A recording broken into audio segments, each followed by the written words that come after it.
Uy, bakit video?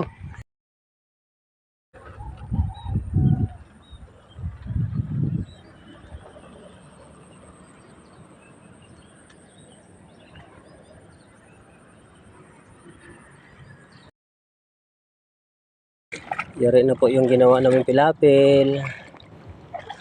Yan, wala nang babang tubig doon sa ano, sa hukay.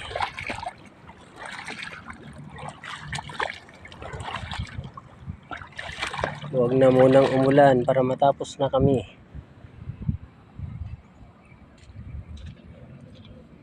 Yan. Hakot forma na lang. Naunahan tayo ng kulubay. Kailangan naglabas eh.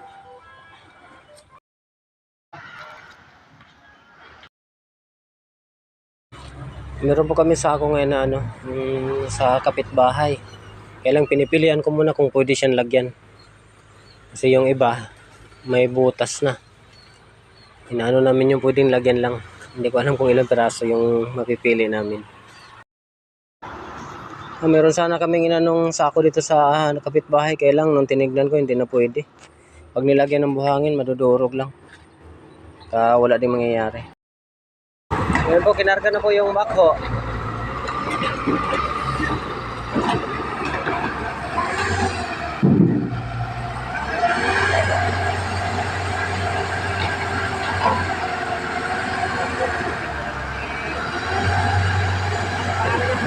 Sipoy. Ang pangalan yan. Sipoy.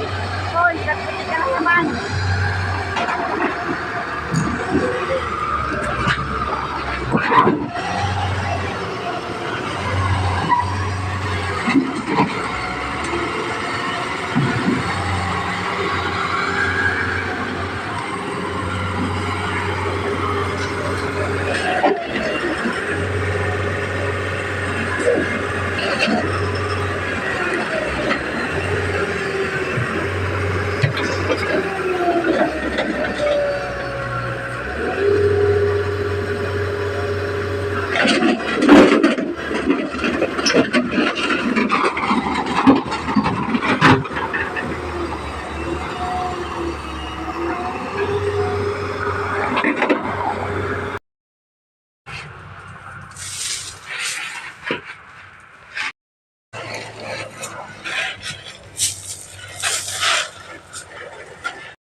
Hindi pa nga natuyo yung aming palayan. Ayan na naman ang ulan.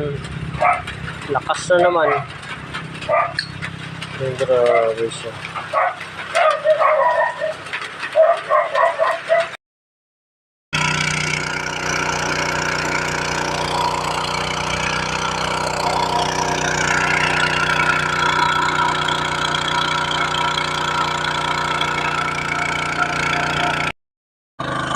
Yan po. Sa loob ng isang oras, isang dangkal lang yung binaba ng tubig.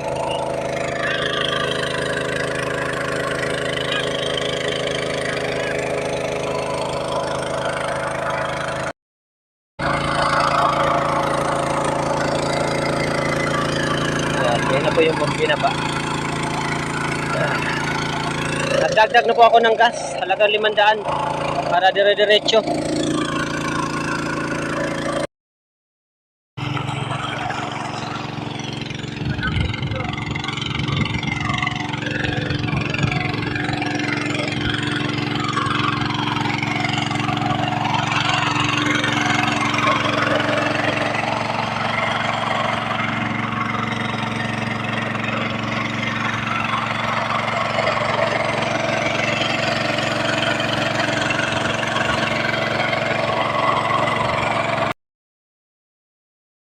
Tayo sa ating dewatering.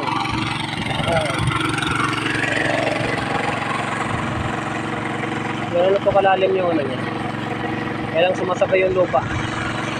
Habang bumababa yung tubig, yung lupa bumababa rin.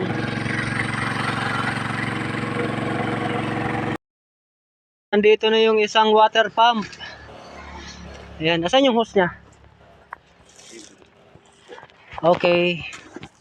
Okay, andito yung hose. Thank you, thank you. Wala. Wala. Ayan, umandar na yung bagong ano. Yung rescue na pump. At saka yung panggas. Salamat sa panggas to. 700. Ayun po, dalawa na po yung ano.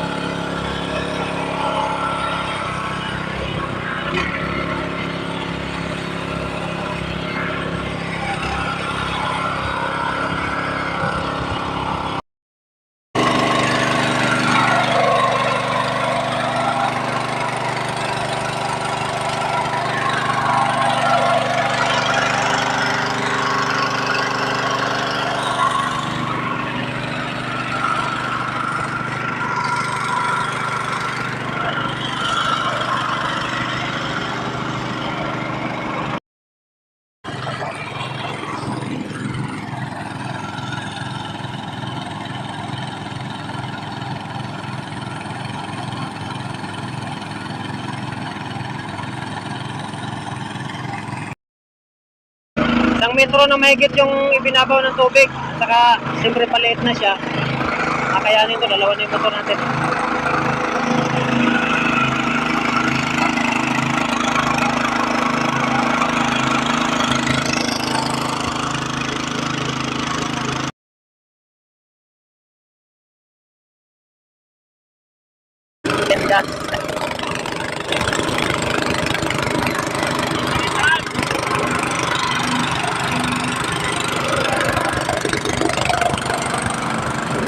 Kayang-kaya yan.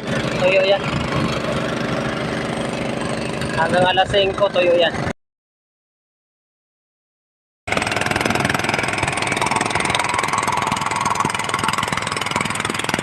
Babaw na lang. Yan, lumabas na yung ano.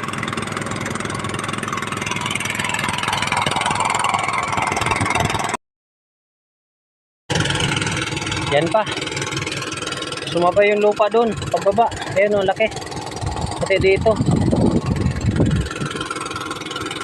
Nagiging burak yan.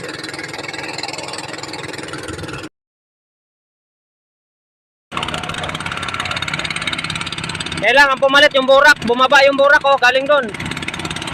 Napakaraming burak. Yan.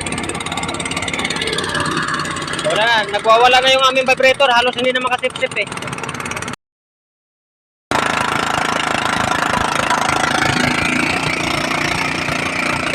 Isang pump na lang.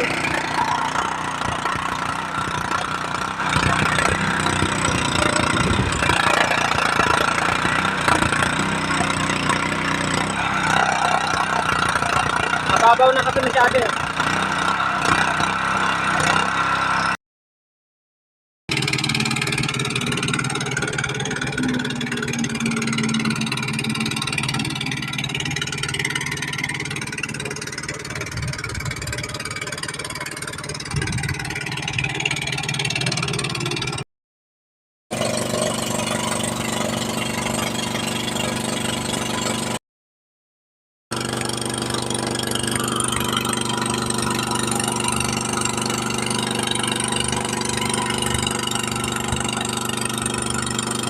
Pang matulog sa semento sa napakagandang kamo kaya nila matulog doon.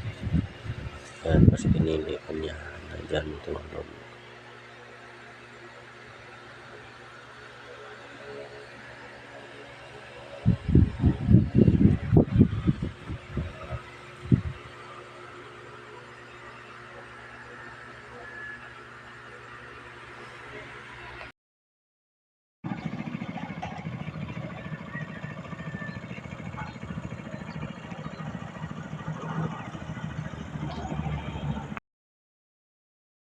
Ng putik dito. Sobrang kapal ng putik. Lipat niya doon oh. Natanggal niya yung burak doon sa dinadaanan niya. Kaya pagtanggal pa lang sa mga burak, kahirapan na sa bako. Pero kaya niya yan.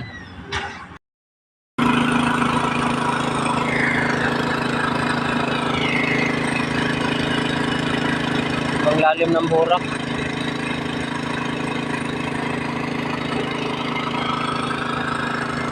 Kailangan yung burak na yan may layo ng bako papunta doon para hindi na babalik dito sa hukay.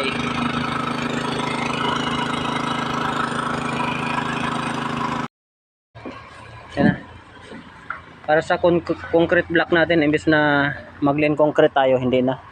Ito na lang. Gagawa ko ng 60 by 60 tapos 10 yung kapal. Yan, mga 5 forma. Sa 5 forma, 15 piraso yung aking magagawa.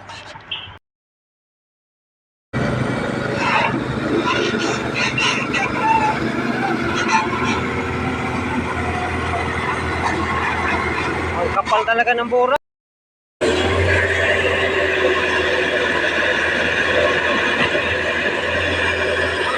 Grabe ang kapal ng burak.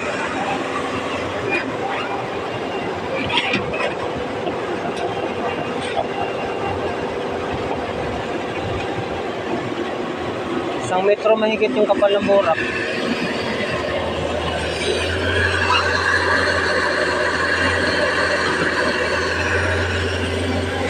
Roger ha, sabi mo hindi ko pinagpapala si Paring Aye. Ayan o, nagpapala na. Kunin mo pare.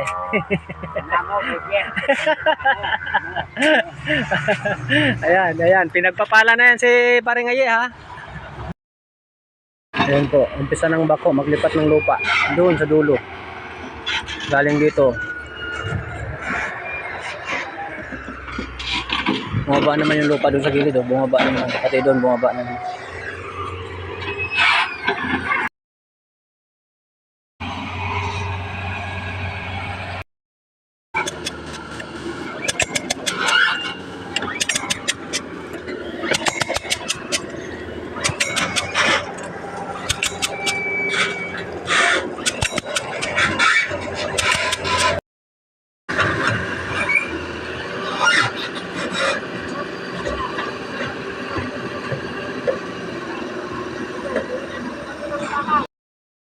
Ito po yung pinakatanse natin, oh.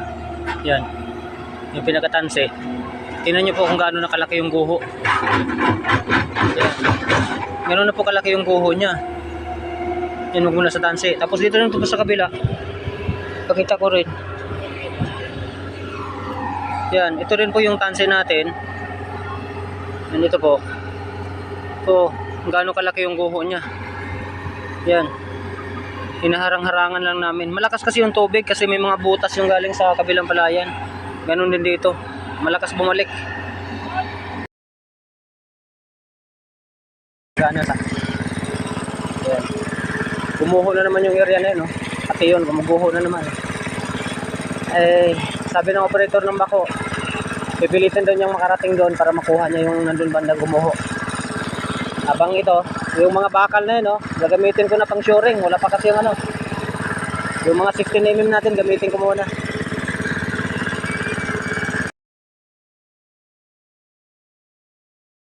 Yan yung unang deliver, oh.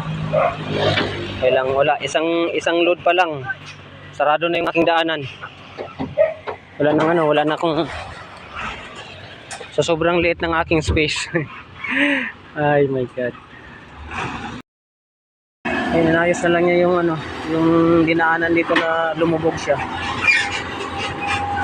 Doon hindi na daw ito nakakaya niyang ano, kunin yung mga bumabalik na lupa kasi lulubog daw siya sa ano, sa hukay. Kaya gawaan ko na lang paraan talaga yun. Tao-tao na lang yung mag-ahon ng mga bumabalik na lupa.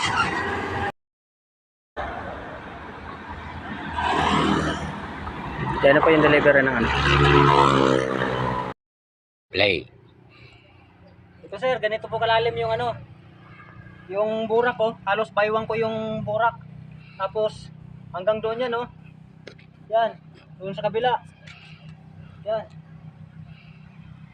Ang lalim po, halos baywang ko yung burak. Eh hindi naabot ng bako kasi nga daw ano, hindi na daw siya makaahon. Eh sabi ko sa kanya, gumawa ng daan papunta rito. Ayaw niya. Tutok mo sa kanya, eh. Sobrang lalim ng ano, sobrang lalim ng burak. Ay. Up. Okay lang. Ayan po, oh. Yan yung ano, papunta doon. Pati itong kabilang side na to. Pag kami lang mag-ano nito, abutin kami ng mga 5 days. Mga 10 tao yung idadagdag ko. Ang kapal, halos pagabaywang.